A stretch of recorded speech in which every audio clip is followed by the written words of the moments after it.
सुनिए, बहुत गला सूख रहा है, एक गिलास पानी मिलेगा क्या? हाँ हाँ भैया, क्यों नहीं, अभी देती हूँ।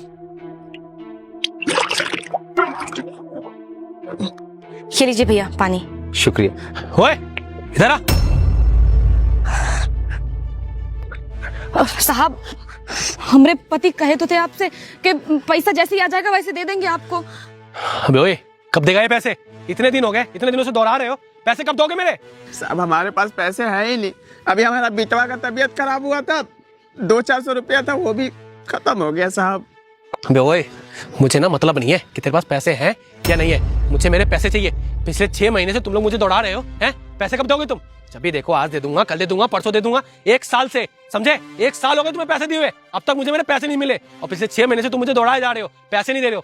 मुझे फर्क नहीं पड़ता कि तुम्हारा बेटा जिए या मर जाए, मुझे मेरे पैसे चाहिए। ऐसा मत बोलिए भगवान के लिए, एक हमारा बिटवा ही है जिसकी वजह से हम जी रहे हैं। और साहब आपको पता है ना, हमारे पास 6 महीने से नौकरी नहीं है, दर दर की ठोकरें खा रहे हैं, काम की तलाश कर रहे हैं पर काम मिल ही नहीं रहा है, पढ़े लिखे जो नहीं है।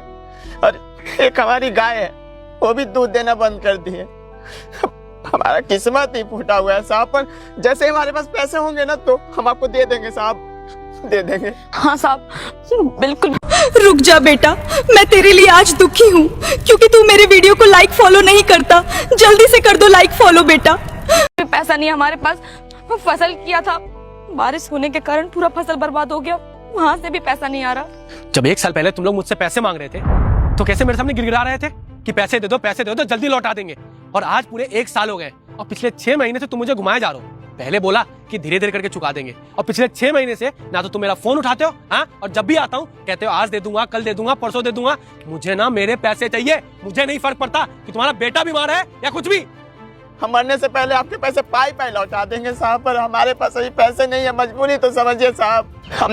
हम यहाँ से कहीं भाग तो नहीं रहे ना साहब, यही हमारा रहने का व्यवस्था है, यहीं पर रहते हैं, यही हमारा घर है। कहाँ जाएंगे साहब? आपके पैसे लेकर भागेंगे नहीं, एक एक पैसा लौटा देंगे। भगवान के लिए हम पर तरस खाइए। वो गुस्से में बोला, आखिरी बार कह रहा हूँ, चुपचाप मेरे पैसे वापस कर दे, वरना तेरे घर का सारा सामान उठवा लूंगा और उसी से अपने पैसे वसूल करूंगा। तेरी ये झोपड़ी भी बिकवा दूंगा। फिर सड़क पर भटकता रहे। वह हाथ जोड़कर बोला, नहीं साहब, ऐसा मत कीजिए। अगर झोपड़ी भी बिक गई तो हम कहाँ जाएंगे? हमारे पास रहने का कोई दूसरा सहारा नहीं है। इतने पैसे भी नहीं है कि कहीं कमरा किराए पर ले सकें। इसी झोपड़ी में हमारी पूरी जिंदगी गुजरी है साहब, हमारे साथ ऐसा मत कीजिए। बस थोड़ा सा समय दे दीजिए, हम आपके सारे पैसे लौटा देंगे। वह सख्ती से बोला, मुझे इससे कोई मतलब नहीं कि तुम कहाँ रहोगे और कहाँ जाओगे, मुझे सिर्फ अपने पैसों से मतलब है। गरीब आदमी फिर हाथ जोड़कर बोला, साहब बस कुछ दिन की मोहलत दे दीजिए। सब्सक्राइब करें पार्ट 2 के लिए।